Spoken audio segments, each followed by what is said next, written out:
No condado de Essex existe uma ilha marcada não apenas por suas histórias e desenvolvimento, mas também por mistérios perturbadores que atravessam os anos.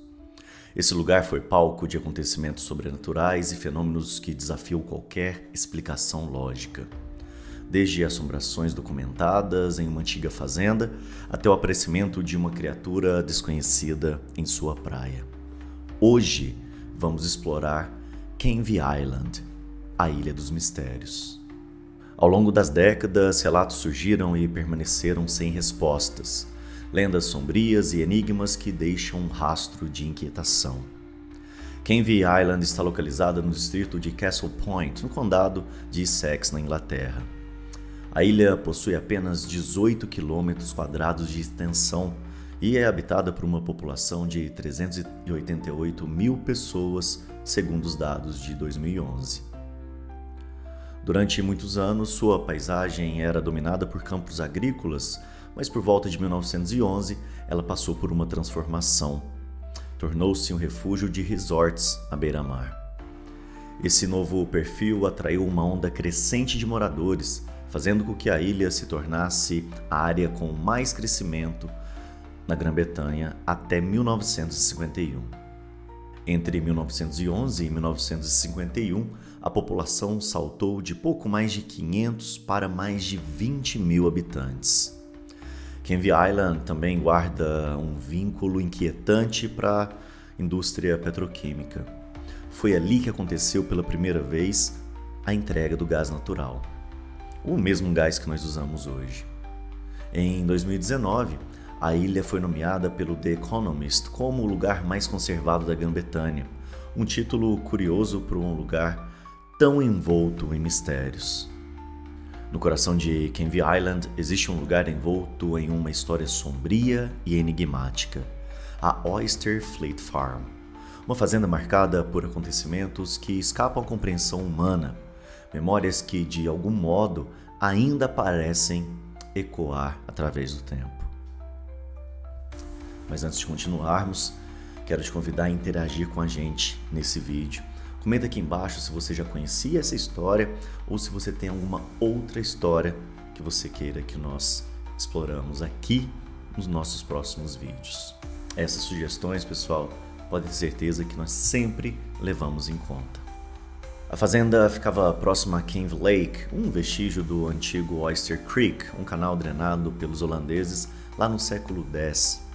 Mapas antigos revelam a propriedade cercada e com duas construções em seu interior, interpretadas como uma casa e um celeiro. No entanto, documentos mostram que em 1713, o dono da fazenda, um homem chamado John Walking, deixou em seu testamento um alerta sombrio. A casa estava em péssimas condições e ele recomendava à esposa que construísse uma nova. O local era cercado por vastos campos, onde o vento soprava entre as árvores, criando uma atmosfera melancólica e desoladora. Próximo ao mar, a névoa matinal costumava cobrir a propriedade, tornando o cenário ainda mais fantasmagórico. A casa principal tinha 2 andares, com paredes de madeira escura e janelas pequenas, sempre cobertas por cortinas pesadas. Lá dentro, corredores estreitos e mal iluminados levavam a quartos onde o chão rangia a cada passo. No sótão, um dos pontos mais perturbadores da casa, havia um espaço apertado, repleto de objetos antigos empilhados, com um cheiro de umidade que impregnava o ar. E foi exatamente ali que começaram os primeiros eventos inexplicáveis. John Walking era um homem conhecido por sua avareza e severidade. Dizem que ele tratava seus empregados com crueldade e que sua esposa, Joanna, suportou anos de sofrimento e isolamento dentro daquela própria casa. Após a morte dele, a propriedade foi deixada ao abandono, mas a presença de Walking jamais desapareceu por completo. Nos arquivos históricos, há um documento datado de 1709 que registra eventos um pouco estranhos ocorridos na fazenda, sugerindo que o espírito de Walking teria retornado e que ele não estava sozinho.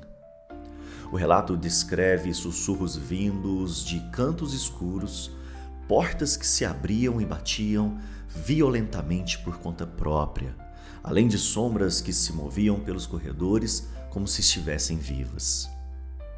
Durante 5 dias consecutivos, entre 10 e 16 de setembro, testemunhas relataram sons sepulcrais ecoando pelos cômodos, gritos agudos vindos do sótão, janelas que explodiam sozinhas, móveis sendo arrastados sem que não estivesse ninguém por perto e um forte cheiro de enxofre que tomava conta da casa. O relato mais marcante veio de uma funcionária da residência. Segundo ela, enquanto limpava queijos na cozinha, ouviu passos pesados no andar de cima. Ao olhar para a escada, viu John Walking parado no topo, com os olhos fundos e uma expressão de fúria no rosto. Ele observava em um silêncio absoluto. O pavor a dominou, mas no piscar de olhos, a figura desapareceu. Naquela mesma noite, o leite armazenado no celeiro amanheceu completamente azedo, algo que ninguém soube explicar.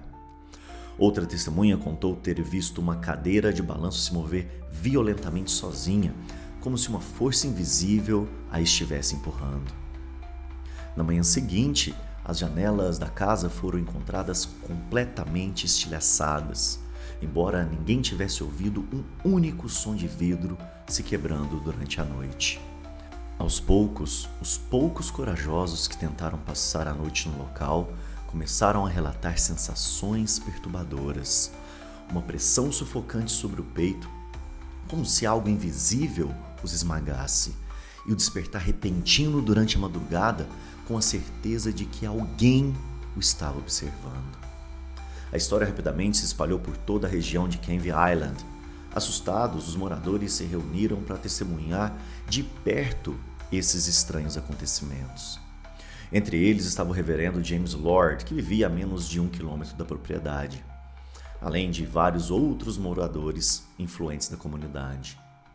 Logo passou-se a acreditar que a fazenda havia sido tomada por uma maldição. Os gritos desesperados da esposa do fazendeiro, os passos invisíveis ecoando pelos corredores, sombras que deslizavam silenciosamente pelas paredes e a sensação inquietante de uma presença invisível. Tudo isso se tornou parte do folclore sombrio da ilha.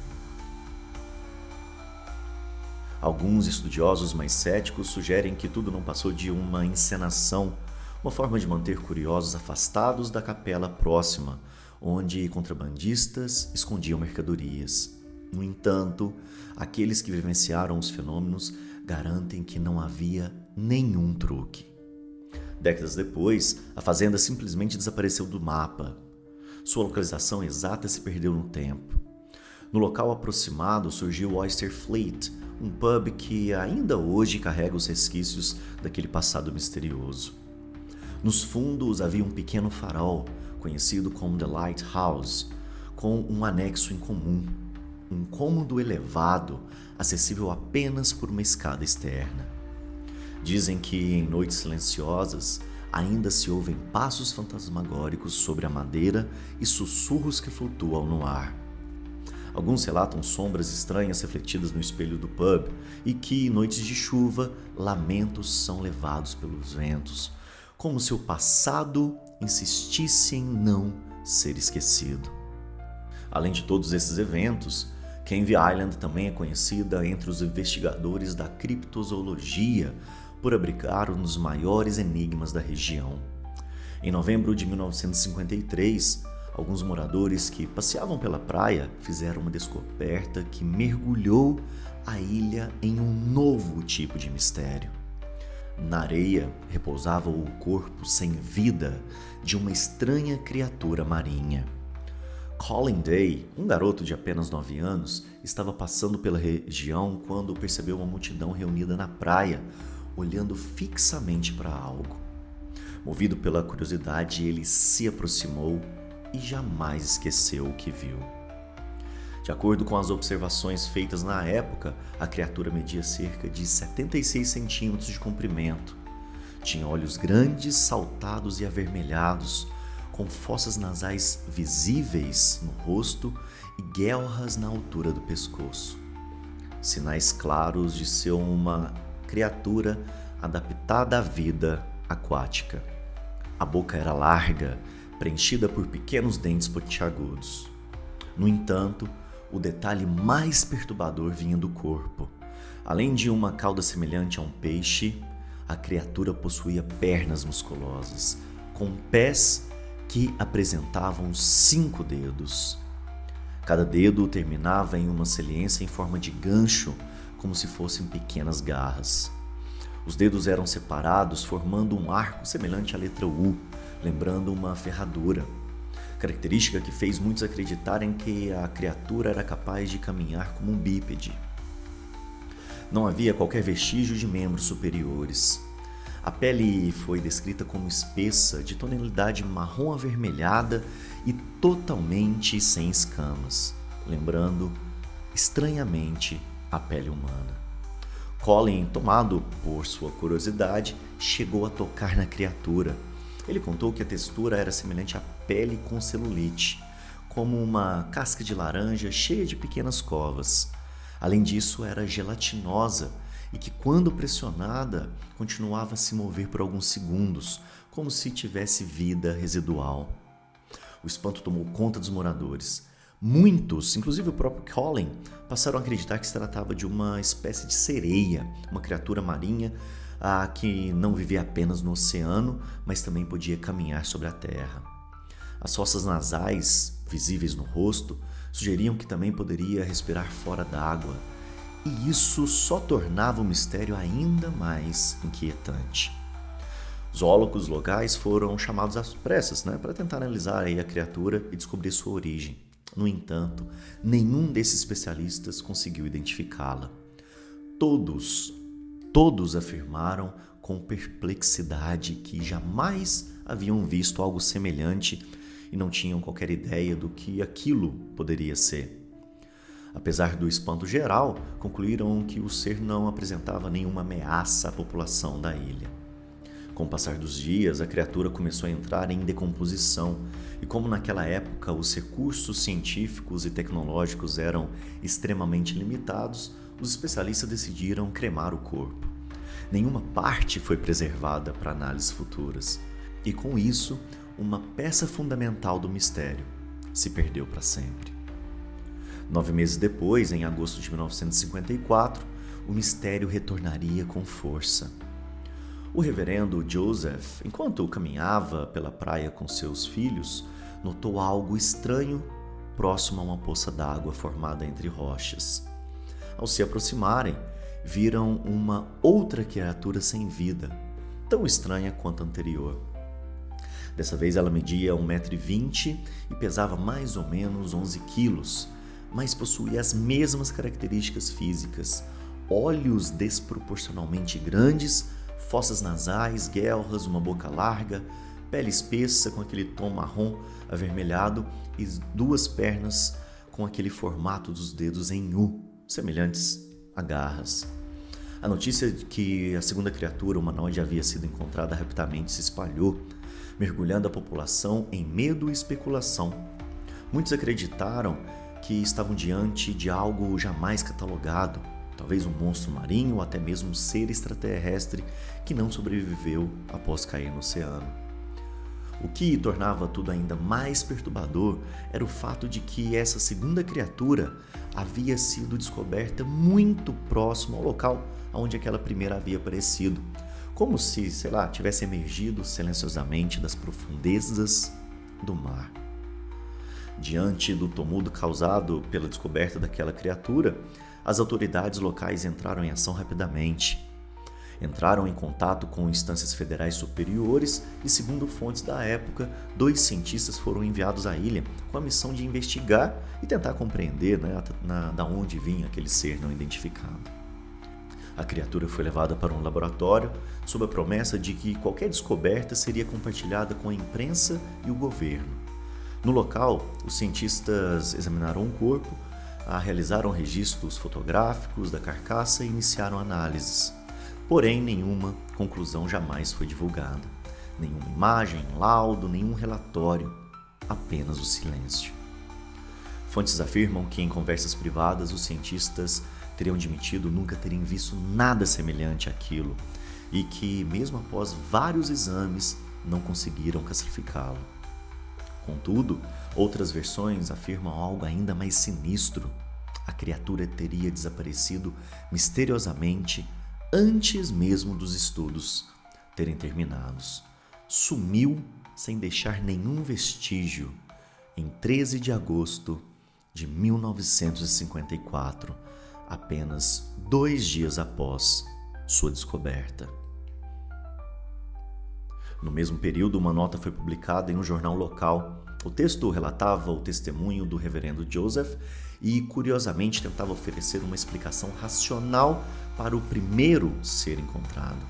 Afirmava que a criatura, na verdade, seria uma espécie de arraia, a arraia-violão oriental, um animal que habitava a costa da Austrália, vivendo em profundidades de cerca de 120 a 180 metros e poderia alcançar até 1,26 m e pesar mais ou menos aí 6 quilos.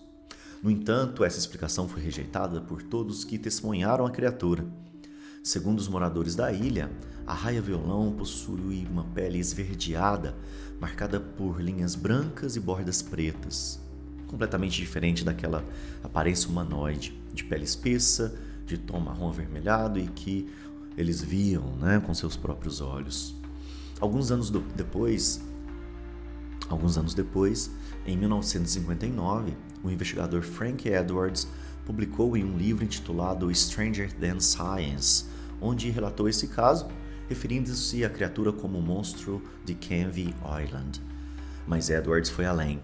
Ele conectou o evento a um outro relato igualmente estranho ocorrido décadas antes, lá no dia 8 de fevereiro de 1855, na cidade de Devon, a mais ou menos aí 400 quilômetros de distância.